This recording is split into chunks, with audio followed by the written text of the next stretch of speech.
Bueno, hola, ¿qué tal? Muy buenos días, tardes o noches, espero que estén muy bien. El día de hoy vamos a ver un poquito sobre anatomía de la piel, iniciando con este pequeño curso de anatomía que me sirve de repaso y sirve para todos aquellos que lo quieran ver y pues repasar si les sirve. Vamos a empezar con unas cuantas generalidades sobre la piel, ¿ok? Hay que empezar a decir que es el órgano más grande del cuerpo humano. ¿Por qué? Porque tiene una gran capa y hace que recubra por completo a todo el organismo. Se habla de una gran superficie, incluso de varios metros cuadrados, casi de 3 metros cuadrados en ciertas bibliografías, por ejemplo. Por ello es algo que se menciona que es el órgano más grande del cuerpo humano, o sea, en general en cuanto a su volumen. Se pliega sobre sí misma. ¿Qué quiere decir con esto?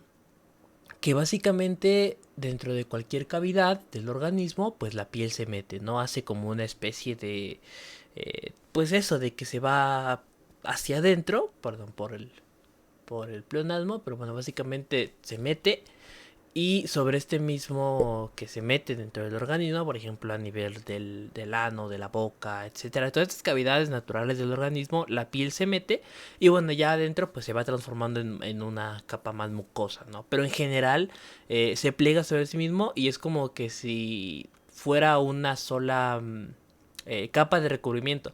Como las llantas de los camiones de guerra más o menos, algo así, pues así es la piel, que justamente la misma piel pues va como girando, por así decirlo, y justamente es porque se pliega sobre sí misma. El espesor está entre 0.5 a 2.5 milímetros. ¿De qué depende esto? De la zona característica de la piel, es decir, la piel es más gruesa en ciertos puntos y es menos gruesa en otros puntos. Por ejemplo, es mucho más gruesa en la zona de las plantas de los pies, por ejemplo, pero es súper delgada, de 0.5 milímetros a nivel de los párpados, por ejemplo.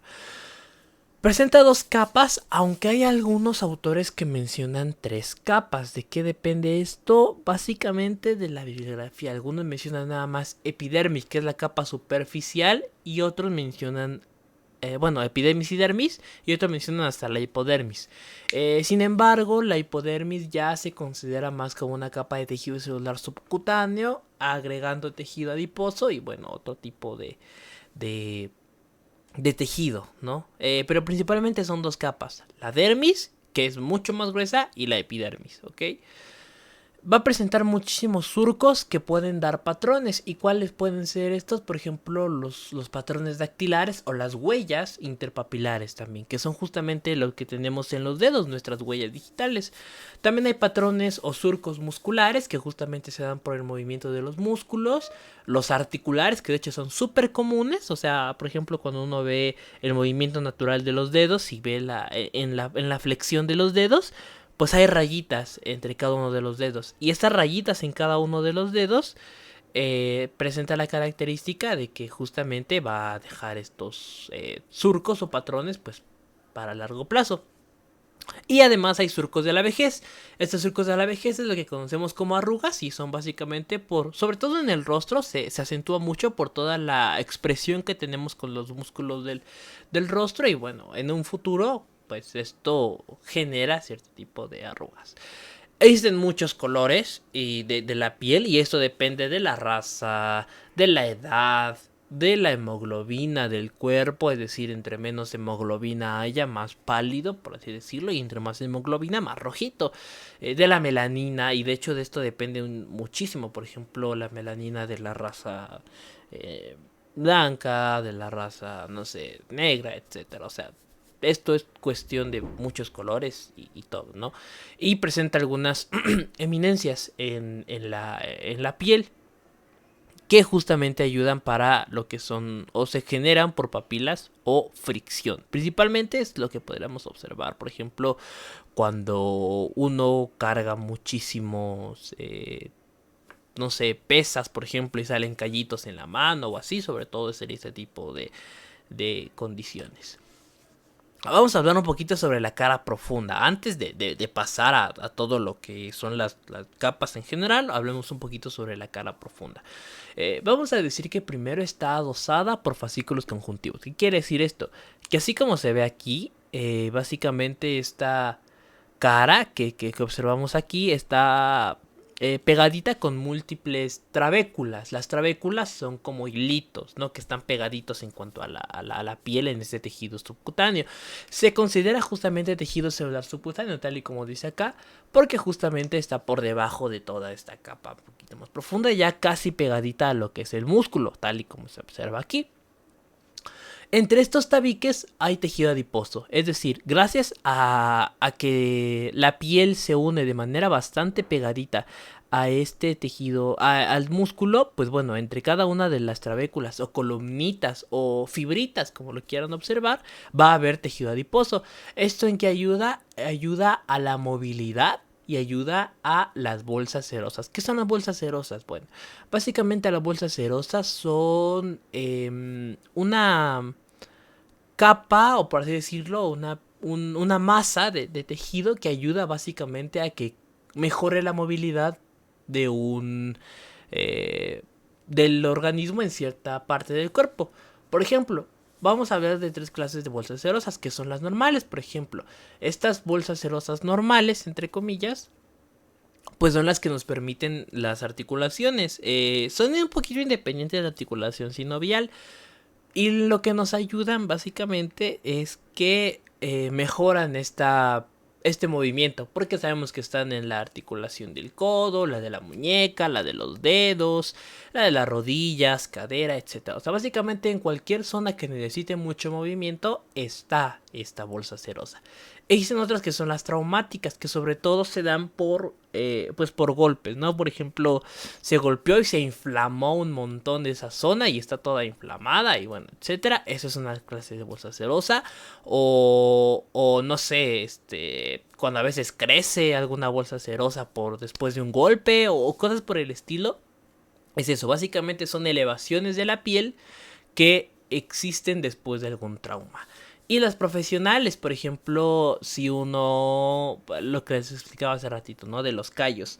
Si uno tiene callos, por ejemplo, en las manos por cargar pesas, por ejemplo, pues va a tener ese tipo de bolsas que son de manera profesional. O también muchos trabajos que conllevan a tener una fricción constante, pues bueno, nos van a generar ese tipo de bolsas serosas. Debajo de toda la piel existen músculos, o sea, básicamente aquí hay músculos, pero grosso modo existen 4 tipos de músculos que son propios de la piel, es decir, independiente de todos los músculos que el pectoral, que los abdominales, etcétera, que se van a hacer mucho más adelante. Existen músculos papilares, es decir, músculos de la piel que son propios de la misma. Son músculos en su conformación, por así decirlo. O sea, si uno lo ve sobre el papel, son músculos de manera real. Sin embargo, estos pertenecen más a lo que es la piel.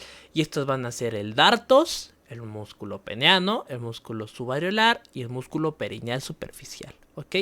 El peneano y el subareolar, pues bueno, son básicamente de las características típicas. Por ejemplo, el peneano es el que recubre al pene y el subareolar es el que recubre a la areola. El darto son estos músculos que están comúnmente en la piel y además ayudan a esta movilidad fina. Y el perineal superficial, pues bueno, está en el perineo. Un quinto músculo, tal y como dice hasta aquí abajo, es el músculo erector del pelo, que lo vamos a ver más adelante cuando veamos al pelo justamente.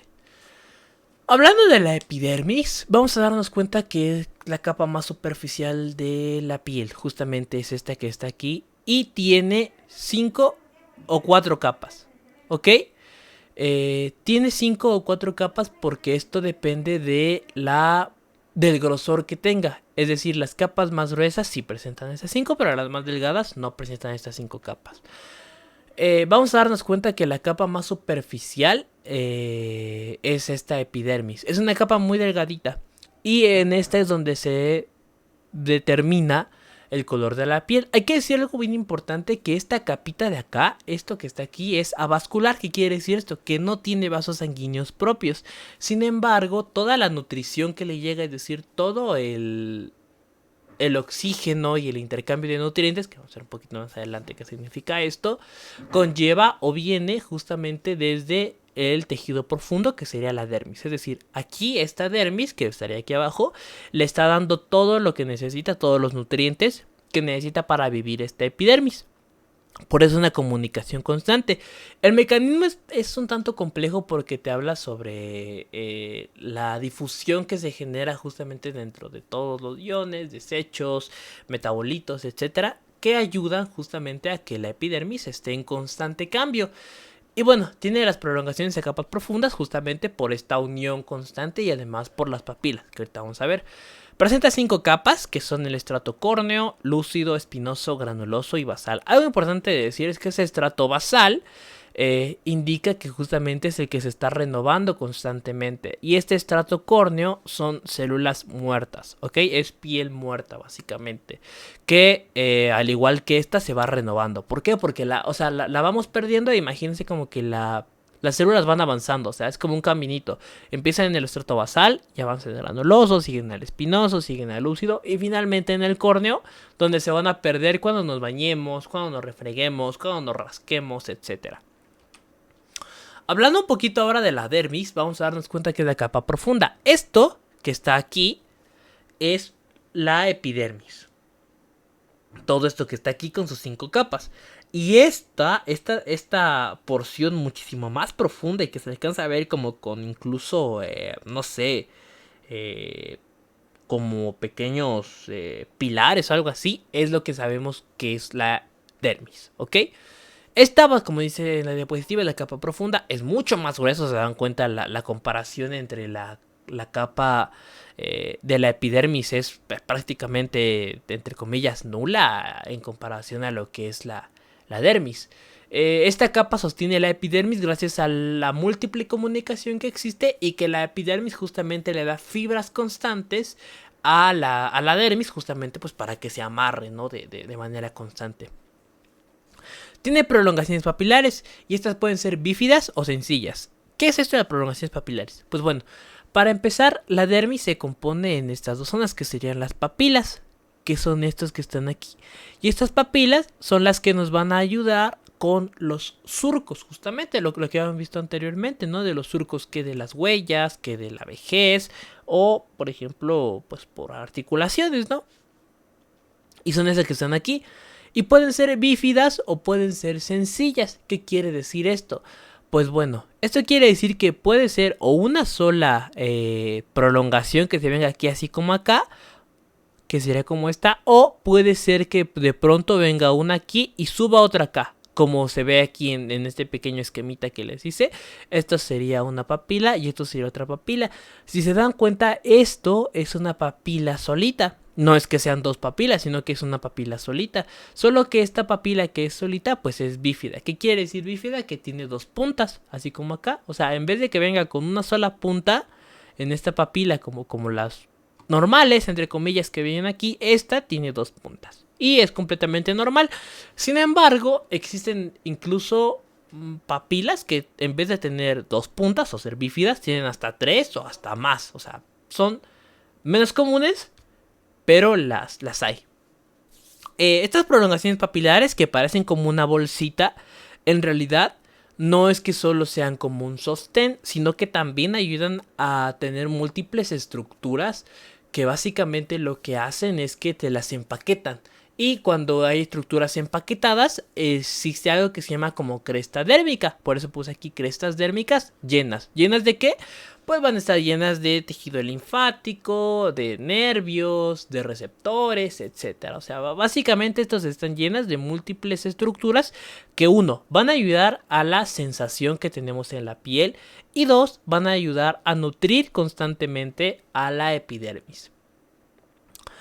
Y bueno, pueden estar en conjunto o libres. ¿Qué quiere decir esto? Que básicamente estas papilas que están aquí pueden venir pues todas juntitas, es decir, 1, 1, 1, 1 y así hasta un gran tramo. O pueden cortarse, por ejemplo, en cierto momento y después venir 1, 1, se cortan, 1, se vuelven a cortar y empieza otra vez. ¿Qué quiere decir esto? Que no es que las papilas sean continuas. ¿Por qué no son continuas? Pues porque, bueno, de repente existen que los folículos, que el pelo, por ejemplo, que corta este avance de las papilas, o puede existir algún nervio que por ahí corte el avance de las papilas, o cosas por el estilo. Sin embargo, no quiere decir que la piel se corte por completo, no, sino que es básicamente que las papilas, de vez en cuando, pierden esta continuidad y lo que generan es que justamente exista esta característica principal de la, de la piel en que sea continua, sí, pero que las papilas de vez en cuando pues tengan como esta interrupción. Y básicamente se componen de tejido conectivo y un músculo erector del pelo. El tejido conectivo es justamente esto que está aquí y que básicamente ayuda a esta densidad de la dermis y ayuda a que esté fuerte y a que esté potente. Y el músculo erector pues bueno va a ayudar a que el pelo se pueda mover. Esto es lo que les decía justamente de las papilas. Eso es para remarcar un poquito mejor lo que son las papilas, ¿ok? Y aquí se alcanza a ver como una papila puede estar completamente llena. Y por ejemplo, si aquí hago un corte, generaría una estructura. Esto sería en conjunto y esto sería libre. Ahora, vamos a empezar con algunos anexos de la piel. Se denominan anexos justamente porque esta piel tiene la característica de ser... o sea, de no ser pura piel, sino que además está completamente llena de otras estructuras, como lo puede ser el pelo, las uñas, etcétera. Bueno, empecemos con los pelos, ¿ok? Hay en todo el cuerpo, menos en palmas y plantas, ¿ok? Si ustedes se observan en su organismo, existen en todo su cuerpo hay pelo. Pero, como dice la diapositiva, no hay en palmas y plantas y otras zonas alopésicas. ¿Como cuáles? Como el prepucio del pene, los labios de la vagina, los párpados. No hablo de pestañas, hablo del párpado en sí, ¿ok? Hay zonas características que son alopésicas, ¿ok? ¿Qué quiere decir esto? Que no tienen pelo, ¿sí? La alopecia es una enfermedad, pero lo puse entre comillas pues, para poder entenderlo de mejor manera, ¿no? Entonces, en todo el pelo, en todo el cuerpo hay pelo, menos en estas zonas que les acabo de mencionar.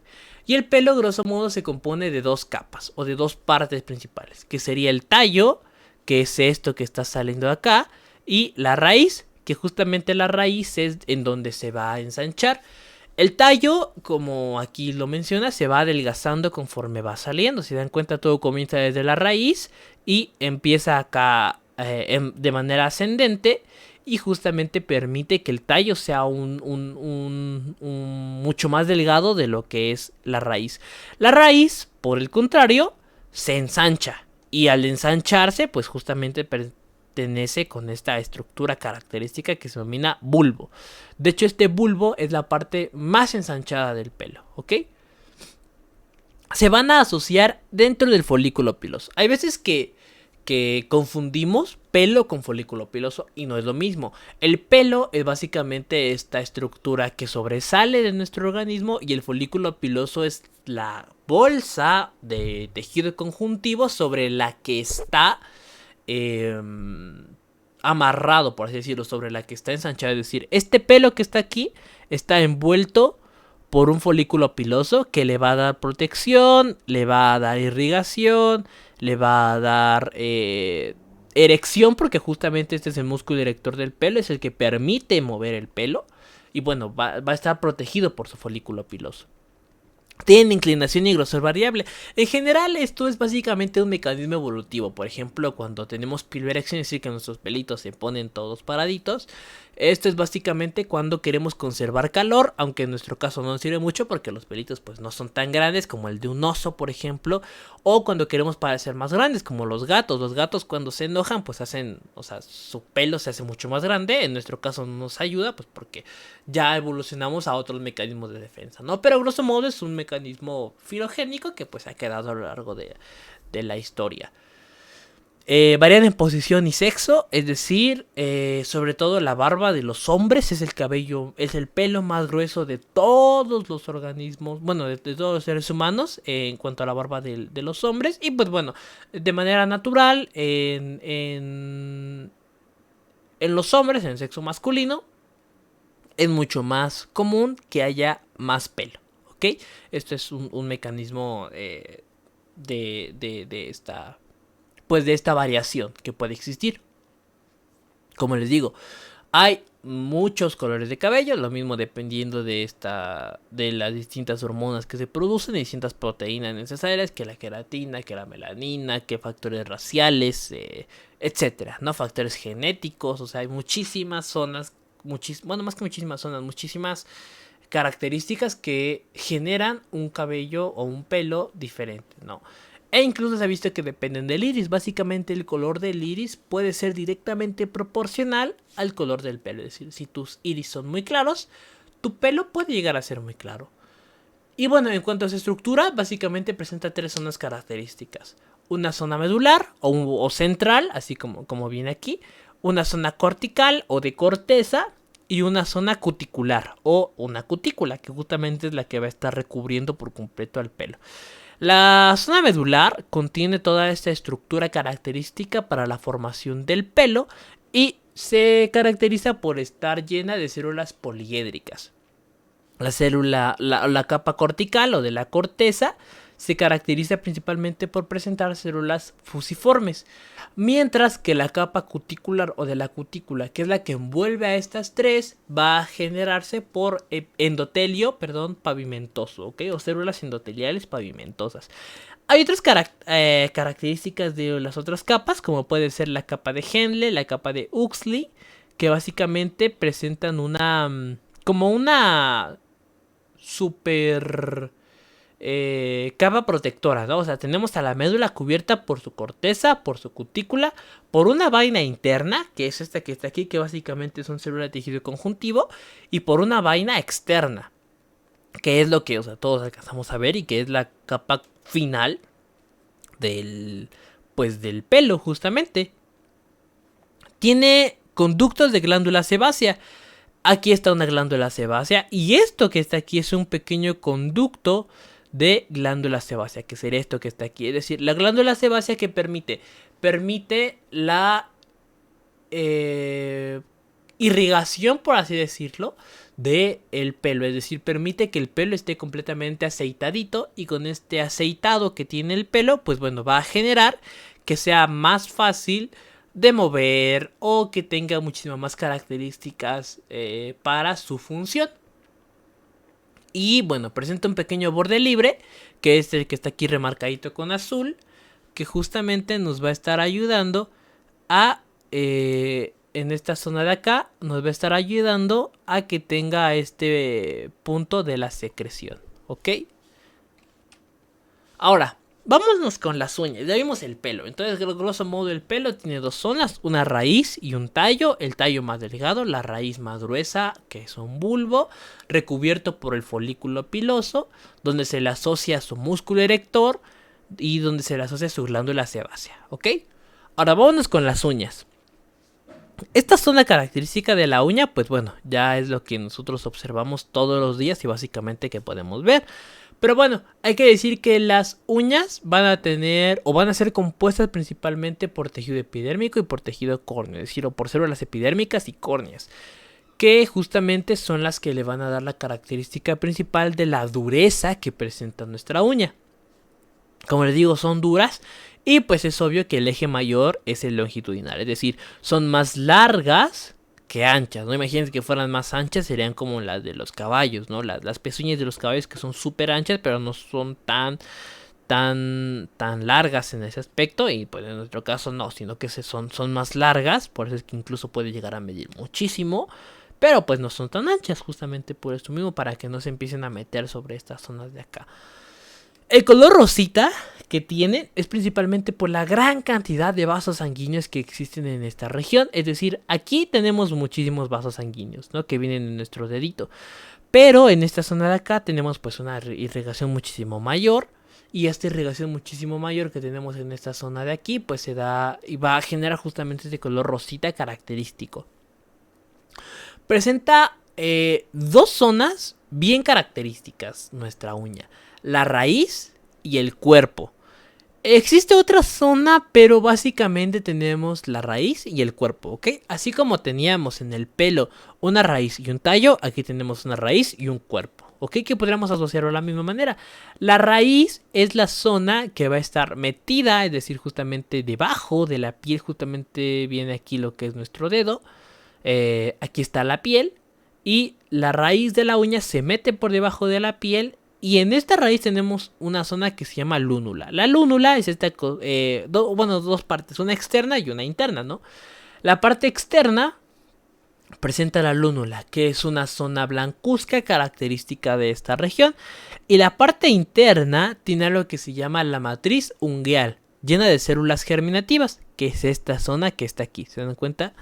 La matriz de las uñas sería esto que estamos viendo acá, y es esto que está aquí. Y esta zona característica de la matriz de la uña está llena de células germinativas porque es la que permite el crecimiento de la uña, ¿ok? Aquí está lo que decía del suministro de sangre. Se dan cuenta cómo está la irrigación completamente muy grande de la uña. Mientras que el cuerpo, o sea, el cuerpo es esta zona característica de nuestra uña, es lo que alcanzamos a ver de hecho. Presenta una zona o sea, el cuerpo y su borde libre. Su borde libre es lo que cortamos, porque básicamente es esta zona característica que pues es lo que nos está diciendo que la uña ya está larga o está muy corta, ¿no? Esto es pues lo que conocemos como borde libre. Sin embargo, el cuerpo se divide en dos zonas. Una que puede ser subungueal o debajo de la uña, es decir, aquí tenemos una uña que está tapando, pero si quitamos la uña y vemos por debajo, pues bueno, tenemos una zona que es subungueal y una zona que es supraungueal, es decir, por encima de la uña, que sería esto que está aquí, lo que estamos observando. La zona subungueal tiene dos zonas, una zona que es anterior y una zona que es posterior. Yo lo entiendo, básicamente, esto es una manera de explicación muy propia, así como la zona de la raíz, ¿no? Que es básicamente una zona que es un poquito externa y una zona que es un poquito interna, ¿no? Justamente la zona anterior de la porción por debajo de la uña, de la porción subungueal, que es la que estamos viendo acá, es esta región que es súper vascularizada. Es esto que tenemos aquí. Mientras que la región posterior es mucho más interna porque esta presenta la zona de la matriz, ¿ok? La matriz ungueal. Y esta matriz ungueal es la que comparte con las células germinativas de la zona específica de la misma raíz, ¿ok? Mientras que la zona supraungueal es esta que tenemos aquí en el cuerpo, lo que básicamente escuchamos cuerpo de la uña y lo primero que se nos viene a la mente es eso, es justamente porque es esta zona característica, ¿no? Presenta una ranura ungueal, ¿ok? Y esta ranura ungueal es la unión de la zona supraungueal y subungueal. Es decir, acuérdense cuando veíamos el inicio de la piel, básicamente decíamos que se pliega sobre sí misma. Pues bueno, la uña también se pliega sobre sí misma porque viene todo este componente y se viene sobre sí mismo. Y esto que se pliega sobre sí mismo, pues bueno, nos caracteriza porque justamente sería un solo cuerpo, ¿no? Es decir, una sola uña. Sin embargo, esta ranura ungueal que está aquí, son esas que están aquí porque son hacia los lados. Es decir, aquí y aquí se mete la uña, pues es característica de esta región. Y justamente nos permite tener una ranura ungueal, que es esta pequeña cosita que está aquí. Esta pequeña estructurita que está aquí, en la que vemos que nuestra uña se está encarnando, entre comillas, se denomina la ranura ungueal, ¿ok? Esta porción no tiene células germinativas, por eso es que no crece a lo ancho. Sin embargo, la raíz, como sí tiene células germinativas, puede crecer hacia lo largo, ¿no? Pero esta zona de la ranura ungueal no tiene células germinativas. Por ello es muy importante para que no nos siga creciendo de manera constante, pues hacia lo ancho, ¿no? Porque si no, imagínense tremendas uñas anchas, ¿no? Y pues principalmente va a ser cartílago hialino. O sea, las uñas se componen de cartílago hialino por células planas.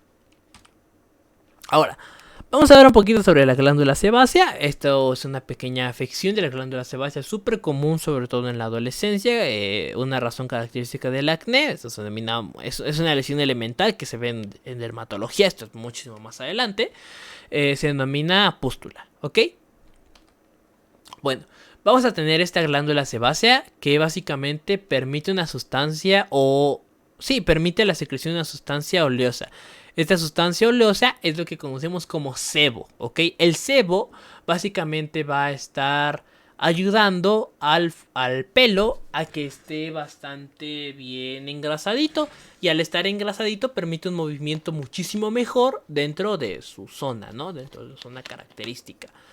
Esta es importante decir que todos los pelos tienen una glándula sebácea, pero que no todas las glándulas sebáceas tienen pelo.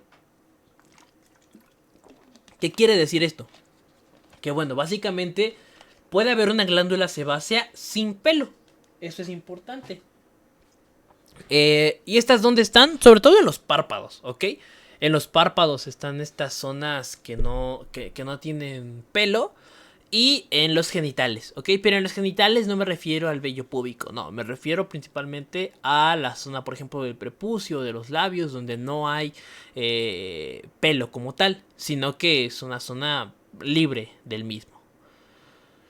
Esto sería en cuanto a la zona que no tiene o asociado a un folículo piloso o pelo, ¿no?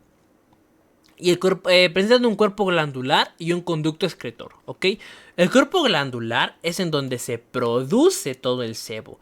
Y el conducto excretor es en donde va a salir todo el sebo. Que justamente este se va a asociar con esta pequeña ranura que veíamos cuando observábamos pelo. Y esta ranura es la que permite justamente la irrigación constante de nuestro folículo. O de nuestro pelo. Bueno, folículo primero y luego del pelo. El cuerpo glandular empieza en la dermis y se va estrechando poco a poco para dar paso al conducto excretor. Es como una pequeña un pequeño matraz que justamente empieza ancho y va haciéndose más delgado, ¿no? Tiene una membrana basal que se compone por células cúbicas, que son esas que están aquí, y son las secretoras del sebo, justamente. El conducto excretor principalmente son células aplanadas que están aquí justamente a nivel del pelo, a nivel del tallo del pelo, y presentan su terminación en la epidermis, ¿ok? Y que justamente van a permitir todo el paso del conducto del sebo hasta el pelo. Luego tenemos a las glándulas sudoríparas, que también son súper importantes. De hecho, aquí, por ejemplo, acercamos a ver una glándula sebácea, que es esto que está aquí. Este es un músculo erector y esto es una glándula sudorípara. Se dan cuenta, es como un tubo muy grande que se pliega sobre sí mismo de manera constante. Justamente como está aquí, es un enrollamiento prolongado de la glándula. Va a tener una zona que se denomina glomérulo. No, cuando veamos riñón, pues no se va a confundir. Y un conducto excretor, ¿ok? Perdón. Tiene un glomérulo y un conducto excretor, ¿ok? El glomérulo es esta zona que podríamos observarlo como la raíz, por así decirlo, o el cuerpo, y el conducto excretor pues es el tubito que justamente permite la salida constante del sudor. El glomérulo es tejido conjuntivo, ¿ok? Y su tamaño depende de la localización. ¿A qué se refiere con esto? A que, por ejemplo, las más grandes son las axilares, por ejemplo, porque es donde más sudor estamos excretando o estamos sacando. Sin embargo, las más chiquitas, pues bueno, podrían ser en zonas en las que no necesitamos tanto sudor y en las que realmente no sudamos tanto. Entonces, básicamente, el tamaño que tiene la glándula sudorípara va a depender de la localización. El conducto excretor es básicamente una zona muy característica porque empieza desde la dermis. Se dan cuenta, empieza desde la dermis. La atraviesa y atraviesa toda la epidermis para abrirse justamente al exterior. Y justamente dice que se abre en la epidermis. Sale del vértice de las crestas. Acuérdense que las crestas eran básicamente estas zonas características formadas por las papilas. Y justamente la glándula sudorípara sale por la punta de estas mismas papilas, ¿ok? Están distribuidas por todo el cuerpo, pero no hay en palmas y plantas. Así como no había pelo en palmas y plantas, tampoco hay glándulas sudoríparas en palmas y plantas sobre todo. Aunque pueden existir algunas, ¿ok? Y de hecho esto es muy característico. Por ejemplo, cuando nos sudan las manos, que decimos que nos sudan las manos, pues bueno, podría llegar a ver este tipo de palmas y plantas, que es bastante distribuida, ¿ok? Y son raras en los párpados, aunque hay, o sea, No estoy diciendo que no hayan, sino que sí hay, pero son menos que en otras zonas, ¿ok? Y hay 3 tipos de glándulas sudoríparas, grosso modo. Las axilares, que como les digo son grandes. Las ceruminosas, que son las que producen el cerumen en el oído, justamente. Y están presentes en el conducto auditivo externo, ¿ok? Y estas glándulas sudoríparas en el oído tienen la característica de que pueden hacerse muy duras cuando están en contacto con ciertos organismos del aire, por ejemplo, o con el aire en sí mismo, y presentan en un proceso de solidificación que va a generar que el cerumen pues se haga de esta consistencia característica que lo conocemos, ¿no? Que es duro. Y existen otras que son las glándulas de Moll o glándulas sudoríparas de Moll, que están básicamente entre cada 2 pestañas. Es decir, imagínense que estas son pestañas y aquí hay 2 pestañas y aquí hay una glándula de Moll. Aquí hay otras 2 pestañas y aquí hay una glándula de Moll. Y aquí hay otras 2 pestañas y una glándula de Moll, ¿ok? Y estas glándulas de Moll están entre pestañas. Ya para ir casi finalizando, vamos a hablar sobre la circulación de la piel, tal y como este modelo me gustó muchísimo, tal y como se alcanza a ver aquí. Depende de la zona, es decir, hay zonas mucho más irrigadas que otras y zonas mucho menos irrigadas que otras. Las arterias hay que ser... o decir que básicamente llevan sangre oxigenada, ¿ok? Es decir, sangre limpia, por así decirlo, es llevada por todo lo que son las arterias. Y tiene una red que es hipodérmica y va hasta las papilas. Acuérdense que la epidermis no tiene vasos sanguíneos, ¿ok? Sino que todo lo que recibe es principalmente de estas arterias que están en la dermis, ¿ok? Entonces esta zona es avascular. Acuérdense que es un prefijo para decir sin. Y pues vascular quiere decir de la vasculatura, ¿no? De la sangre que tiene esta zona. Y esto va a ser la característica principal de que la dermis tiene mucha sangre y la epidermis recibe la sangre que le quiere mandar la dermis, ¿no? Tiene muchas anastomosis. Una anastomosis es básicamente una unión entre 2 o más zonas del organismo, pueden ser de venas, nervios, etcétera. En este caso vamos a aplicar arterias, ¿ok? Son uniones de muchas arterias. Por ejemplo, aquí esta arteria, se dan cuenta, se une con esta. Y esta se une con estos ramitos que vienen aquí. Y este ramito que ven aquí se une con este. Y este se une con este y etcétera, ¿no? O sea, tiene muchas uniones y es lo que consideramos como anastomosis. Y tiene muchas las ramas para los anexos, por ejemplo, que tiene una pequeña ramita para la glándula sudorípara, que tiene otra que es para el folículo piloso, por ejemplo, y que a su vez va a irrigar al pelo. Tiene otra que es para la glándula sebácea, y así, por ejemplo, tiene varias ramitas que lo que ayudan es que justamente permiten la nutrición de las otras zonas de los anexos de la piel. Ahora, en cuanto a las venas, hay que decir que son estas que vienen aquí. Y se dan cuenta, cada vena acompaña a su arteria. Y se sabe que llevan sangre desoxigenada, es decir, toda la sangre sucia, por así decirlo, sangre con desechos, etc., es llevada para su purificación a través de un proceso que se llama la circulación. Pero eso, bueno, lo vamos a ver mucho más adelante. Como les digo, acompañan a la arteria y también tienen redes hipodérmicas que ayudan a una comunicación anexa. Es decir, estas redes hipodérmicas van a generar una amplificación de la señal. ¿Qué quiero decir con esto? Que por ejemplo las venas cada vez se van haciendo más y más grandes hasta que llegan a una vena muy grande. Y esta permite el regreso de la circulación. Y las arterias al contrario se van haciendo más y más chiquitas para llevar nutrientes hasta las zonas más remotas. Y las venas se hacen mucho más anchas para que lleven estos desechos desde las zonas más remotas hasta las zonas más anchas, ¿ok? Es una circulación constante. Las arterias llevan todos los nutrientes necesarios y las venas regresan todos los desechos, ¿ok?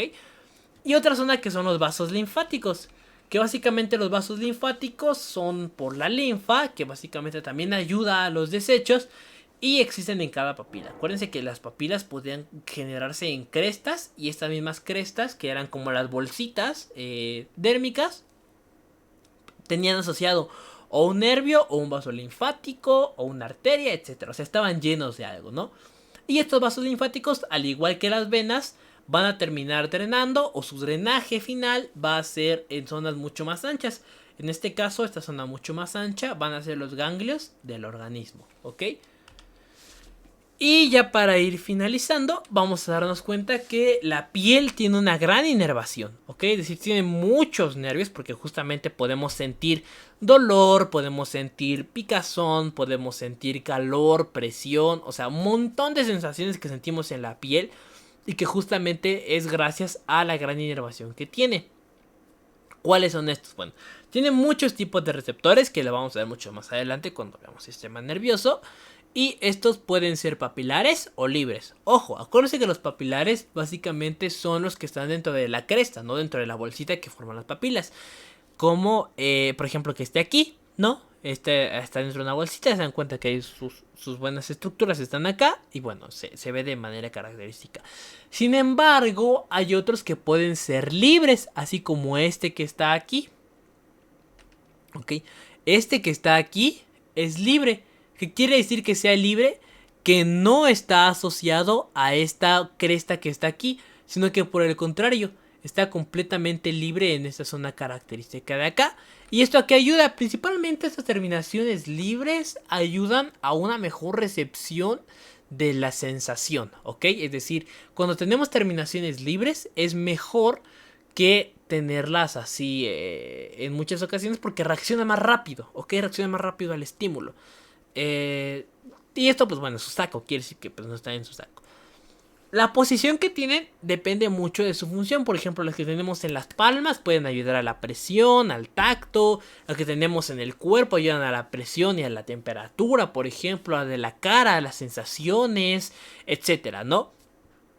Y estos reaccionan según la cantidad de estímulo que llegue. Es decir, si les llega un pinchazo muy fuerte, pues van a reaccionar de manera muy fuerte.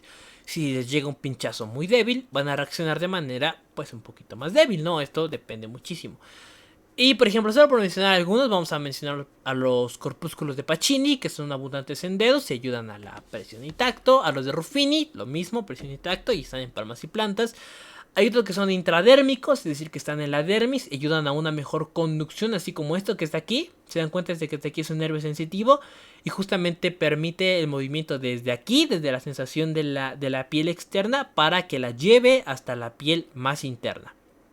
Pueden ser los corpúsculos de Meissner, por ejemplo, y también se asocian a lo que son las yemas, ¿ok? Y en las papilas van a haber anastomosis que se cabalgan entre sí. Es decir, así como aquí, que justamente tenemos una anastomosis que está una sobre la otra. Y esto permite que haya una mejor comunicación entre los nervios de la piel. Y pues bueno, existen las terminaciones libres que ya les está explicando aquí, ¿no? Que pueden ser para una mejor transducción de la señal. Es decir, una mejor recepción de la señal y un mejor entendimiento del estímulo que está llegando. Porque todos esos estímulos que están llegando van a llegar hasta el cerebro para que los procese, o hasta otras zonas del sistema nervioso para que se procesen de buena manera. Esto lo vamos a ver más adelante cuando veamos sistema nervioso. Y bueno, la bibliografía que utilicé fue principalmente el Mur de Anatomía y el libro de Quirós. Muchas gracias.